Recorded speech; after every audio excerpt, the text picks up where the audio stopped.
It can be frustrating, but by the same token, if you know what the goals are for the chapter and you're meeting those goals, even somebody who's jumping into the story will be able to.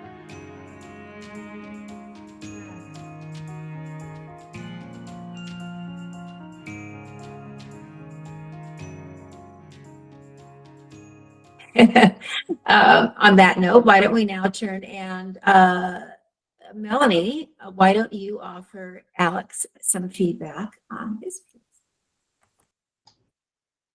So I'm so glad you shared the revised version of this chapter. This was like a master class in revision. It was so interesting to see this. Let's see. In the opening on the first page, very small comment here. In the second paragraph, he says, after decades of waiting, Niccolo had finally received his own commission from the House of Bourbon. So he doesn't know at that point, and I think it would be helpful to show his uncertainty around that for two reasons. First off, so the reader's not assuming that's what it is, but also because he's very, he doesn't have a lot of confidence, it seems like. So that would also kind of reinforce his not feeling so great about his chances.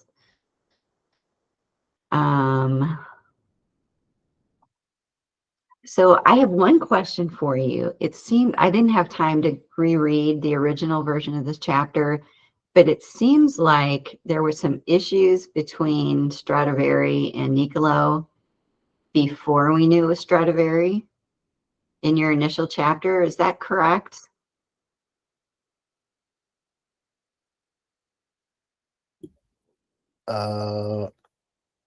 Maybe. Okay. So when I was reading, that was my memory of it.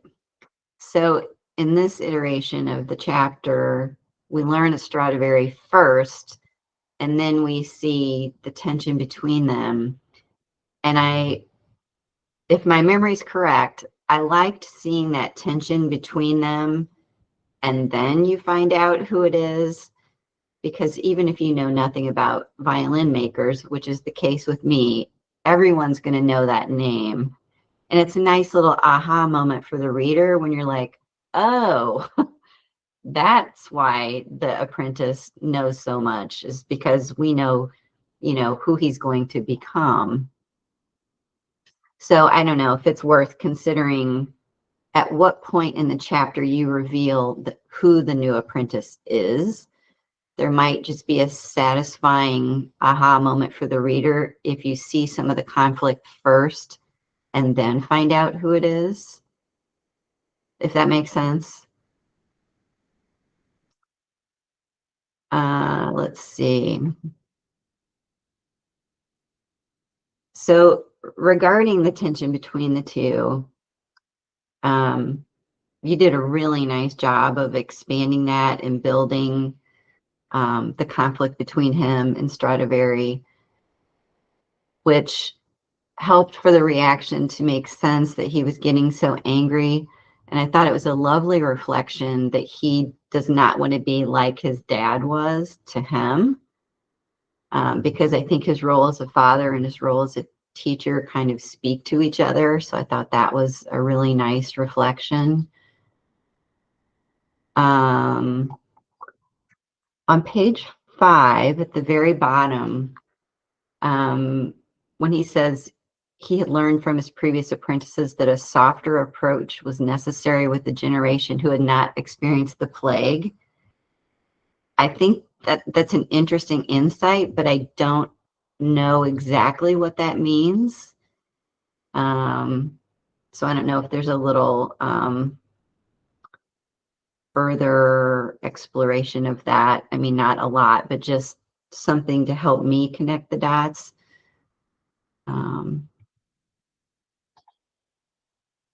Let's see. Love that. Love that. I love all the tension with Stradivari. It's so great.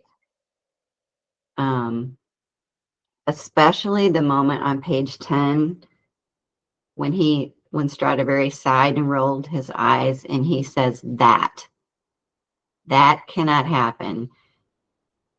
That first that is perfect. It's like a punctuation mark on the whole situation. On page 11, what a beautiful explanation where he's telling his apprentice, you know, the divine and the skills and how those two things work together, and how he has one, but maybe he's still needs to pay attention for the other. And the big payoff for me on page 12, because I love the relationship he had with his prior apprentice. This is so beautiful, because I remember saying I really wanted to see how that played out. And this is a great example of, you don't have to go long to go deep. And that explanation that he had, you know, the gift for the divine, let's see where I can find it. He felt humility before the divine, but he hated to admit it, but, you know, maybe didn't have the skills. That's a gorgeous, complete resolution for me on what I was wondering about that prior apprentice. And I love the final sentence in that paragraph where Niccolò had seen exceptional skill about Stradivari, and it frightened him. Wow, that's great. So, and of course, the ending when we find out what the commission is. But really, what I love about this revision is just a better understanding of the conflict with his apprentice and the resolution with the prior apprentice. Very good. Thanks for sharing it. Excellent. Thank you, Melanie. How about you, Pam? Well, I joined you all in October, so I didn't see the original version of this. But for me, I really appreciate the pacing in this chapter. You introduced internal conflict at the very beginning. He's afraid to open that letter. You wove it throughout. It came to a head at the end, but at the same time, there's an external conflict building between teacher and student. It's clear that as Niccolò sees Stradivari's skills, he's getting more concerned that Stradivari is better than he is, or will be better than him. And you don't come out right out and say it, but that's very clear in there. There are a few questions I had in a couple of places, and I don't know if it's because it's in an earlier chapter.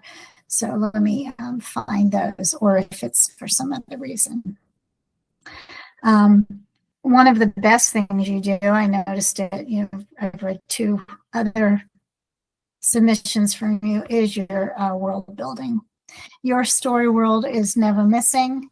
It is woven in through everything subtle as well as obvious. And I thought about the sun when Celeste was giving the lesson earlier about the character developer and mental health, because you planted that. Today, we'd probably say he was on the spectrum, but we don't know that then. But you planted those seeds of he's quirky, he's different, he's not what they would have expected in a traditional son. And again, you didn't have to say anything, you didn't have to label, it just is there. So I thought that was a good example of one of the lesson that you were showing earlier. Okay, I like the opening because you set up Niccolò's conflict, and you have a really strong picture of the story world. So on the top of page 2, it says that the letter sends him into a tunnel of worry. So I wanted a little elaboration on what that worry was, because you only talk about it being a meager commission.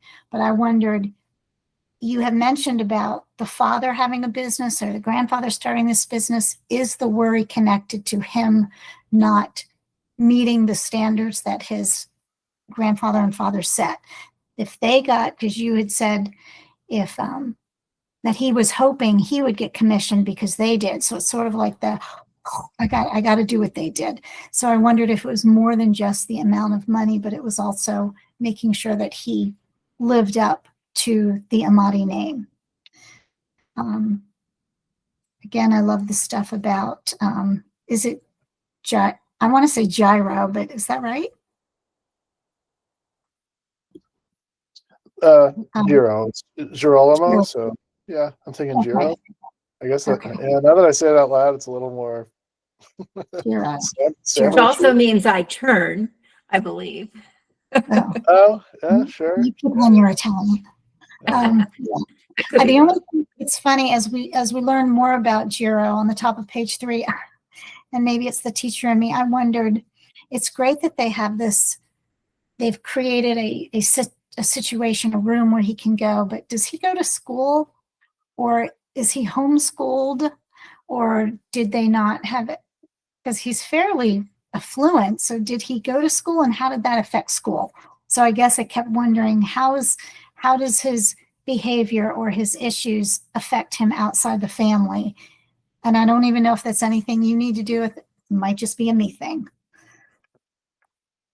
I Alex? think What, is that important at all? Actually, honestly, I hadn't quite thought of it yet, because this is the first chapter where he's old enough to, because he's 7 here. The previous Yeah. chapter, he was just born, like he was just I could born. imagine. So Okay. yeah, do you I know can what the imagine- system was there? it's worth figuring that out. Yeah, It I've is. had And I can trouble imagine having a figuring out tutor. the teaching thing the whole time. Yeah. Like who goes to school, what to school. There's a parish church school. That's kind of the idea, but I don't know. Pigeonholing it into everything I've already got has ended up feeling, I don't know. Yeah, and good to know. Good to know, definitely. I like the backstory that's on page 3 because it doesn't feel dumped. It feels very well placed. I think that's part of that pacing that I like so well. I also had the same question as Melanie on the bottom of page 5. I wanted to know how the plague fit into his knowledge that he needed to take a softer approach. So I also said, I don't understand how the plague relates to his tone that he has to take with his students. The scene on page 4 and 5 builds Stradivari's skill, but it keeps the onus on Niccolo. And I think it's pacing. It's also, I don't know, Celeste would know what it's called, but it's where you don't go off on a tangent about some other person. Even though Stradivari is important, you're always connecting it to that protagonist because this is Niccolo's story. And I think you do such a good job building the apprehension that as he sees Stradivari's skill, it builds both pride at first, because he's like, wow, this guy's a lot of skill. And then, like Melanie pointed out, that fright that comes a little later. At the bottom of page 6, when he clenches his teeth and then he holds his tongue. I said, the conversations are so purposeful, but readers might not really realize it, but they appreciate it. Because in addition to learning about violin making, you're building this external conflict between student and teacher, and you're planting the idea that student will eventually surpass teacher, which has to be every teacher's, not necessarily every teacher's fear, but yeah, there's a little envy there. So at the top of page 7, this is where I wondered if you had built this in earlier chapters that I missed it. You said that their father had died, making it safe. This is for the cousins family to move back to their home in Castle Verde. I said, is there backstory for this in earlier chapters? Because as a reader, I want to know how their father's death made returning home safe. Is it something specific to the father, or is it something historical in that time period? There is a reference to it. Yeah, it's specific to the father. Okay, thank you. He was Okay. abusive, which is why they all left and moved in with Amati. Okay, perfect. I got a little stuck at the bottom of 8, top of 9. I read that a few times. I'm not following the last part of it. He couldn't bear the thought of the pronouncement that the Amati family wasn't needed, or a summons to repair every instrument. But it was that last part, a demand for payment, like that Stronzo, the Duke of Modena, for some idiotic reason, like one of the Amati instruments had made someone go deaf. I think maybe it's just the tweaking of the language. I kept reading it going, I don't understand what you're saying. Is it demand for payment that the instrument was inferior? It's a reference to Something. Okay. maybe it's chapters you didn't read. Yeah, it's important too, because it speaks to the. Okay. Wonder Want to if mention what happened? could that last part be in a sentence of its own? You know. Celeste, given that you've read, and I've actually added some more of the Duke of Modena stuff in there previously. Yeah. It'll be pretty obvious to a reader who's already Okay. in it. So there's a certain amount of arbitrariness that happened. You want to explain? It's interesting, so you should explain it too. So the Duke of Modena, Francisco d'Este, basically like tried to at one point he tried to take over Cremona, this city, and then failed. So he basically went on a rampage around the outskirts of town and happened to destroy a farm that Niccolo had just bought as sort of an investment. So it was a pig farm, at least that's what I'm saying. And, like a couple months later, the farm is destroyed. And so now he owes money for the rent. He owes money to the people who are caretaking it. And the Duke of Modena, cut down all of his trees. And one of those trees fell on one of his infantrymen. And then he sued Niccolo for it because it was on his property, right? So he's owed all this money to this guy who he never met, who basically ruined his sort of investment property that he had never thought of doing, but kind of got scammed into it a little bit. Okay. And then he owes all this money, and then it's been weighing on him. And then the Duke of Modena actually, with the French, siege Cremona for months, which causes a fever epidemic, which kills his first two kids. So his big nemesis for the past maybe 10, 15 years of his life has been this guy, and who he's never met, and is just, but in his head, he's become he's become the devil, essentially. Okay. He's describing anything negative to him, He's basically the Snidely Whiplash of the Renaissance, right? Okay. He comes up in the next chapter too, but yeah. Okay. So anyway, I think hopefully in context it would make sense, but okay, yeah. I really like the detail when Niccolo holds up the work that Stradivari does and he sees the tiny flash of vertical light. I said such an excellent detail that shows Niccolo's hope that this boy isn't perfect. It's kind of like, you didn't capitalize your eye.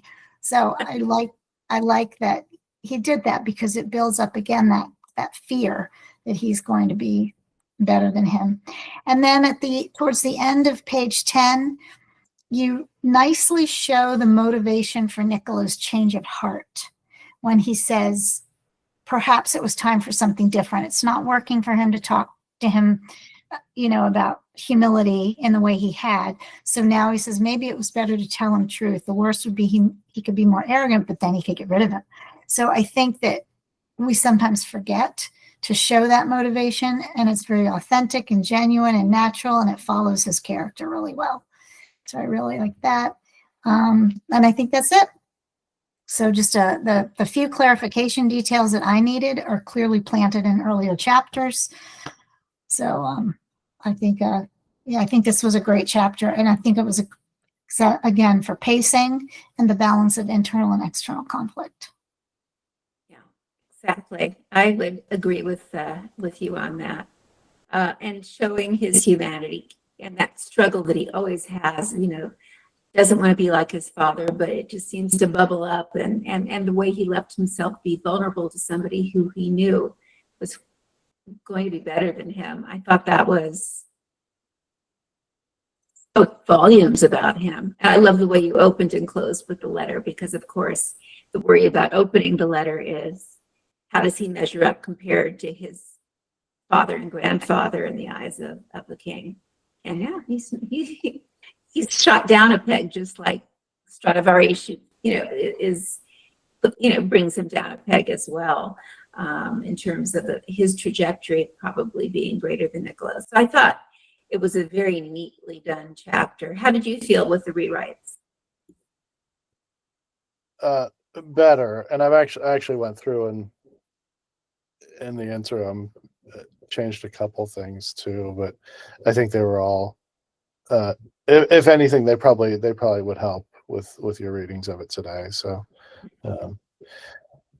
yeah, good, thanks. I so wish, like, Pam, I know you feel this too, is like that we could just sort of download to everybody else the story, just so that you jump in on page 120, 200, 300, and just know, like, oh, that's a reference to a previous chapter. That's that we know this person. He's coming up again. Whatever, because it's It could be frustrating, but by the same token, if you know what the goals are for the chapter and you're meeting those goals, even somebody who's jumping into the story will be able to let you know it for the most part. So it is frustrating, but we will be, but it happens sometimes. Which is why I'm glad that you told us the story about the Duke of Modena. He's going to come up in the next chapter, sort of.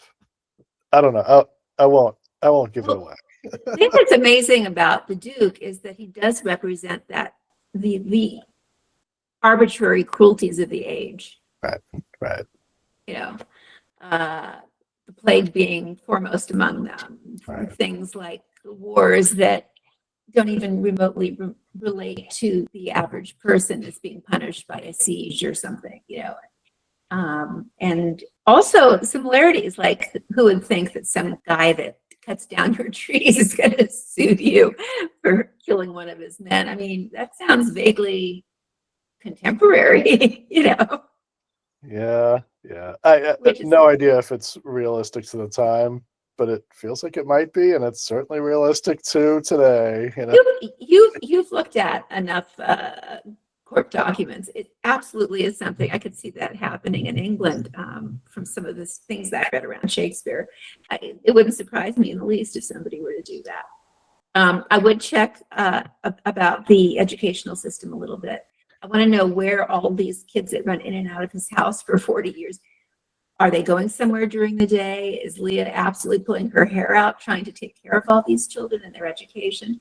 What were the expectations? Again, I know personally about the system at that time in England, but I don't know about Italy or the various provinces in what would later be a unified Italy. So, it would be interesting too, because the formal education and the education of his apprentices, there might be some sort of link to it. It might be that they were educated until the age of 12, and that's why the 12-year-olds kept popping up. So, something to think about. You have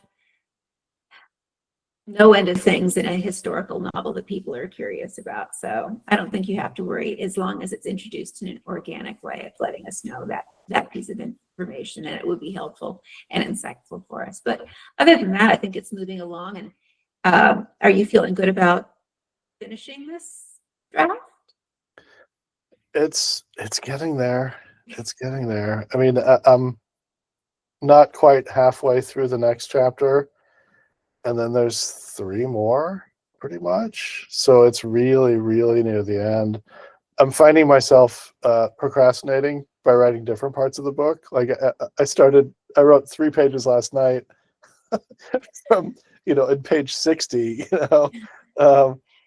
because there was a placeholder that I needed to fill, and suddenly I had the idea, and I was like, oh, this is going great. And it's like, yeah, but you're not finishing the actual book, right? So well, you are still moving forward, so make sure you give us something new for next time, and that will put you within 2 chapters so of the end of it. At least we're there for that accountability, right? Yeah, totally. No, thank you. I appreciate it. Yeah. Well, but it's all 3 of you really did a phenomenal job this week, and a lot of this stuff is problem solving. You get to this point and you have to make sure that things work and there's a reason for everything. And then, and sometimes it requires a lot of creativity, or sometimes the answer is something that it seems obvious to us and we can help you with. So we're going to meet next time on let's see, today is the 9th. So on the 25th. I hope that is okay with everyone. It's 2 days before Thanksgiving. If anyone's traveling, let me know. And just let me know. And if you want to meet separately, individually, please let me know. I just had a lovely meeting with Melany. I hope that was helpful for you. And Pam and Alex, let me know as well. And we will see you guys closer to Thanksgiving. So thank you so much for everything today. I appreciate it. And yes, I'll stop the recording, Pam. Oh, no, I was going to say thank you to you guys. Thanks for everything. Appreciate it. But see you. Yeah. Me Thank you so too. much. Take care, you guys. You too. Bye. Have a good evening. Bye-bye. Okay, bye. Bardsy delivers the tools, guidance, and support you need to produce compelling novels. Our well-researched and thoroughly tested approach includes our minimum complete story, a 90-second exercise that keeps your writing on track while fueling creativity, Bardsy Publishability Index, a 23-dimension checklist that offers attainable goals and provides actionable feedback, and our brand new comprehensive character developer that helps you construct unforgettable characters. Come see for yourself at Bardsy.com today. Try our workshop or enter our first chapter contest. Then, when you're ready, Elite Membership delivers writing groups, personal coaching, and a curated community. With Bardsy, your work will captivate everyone, from agents to publishers, and, most importantly, your readers.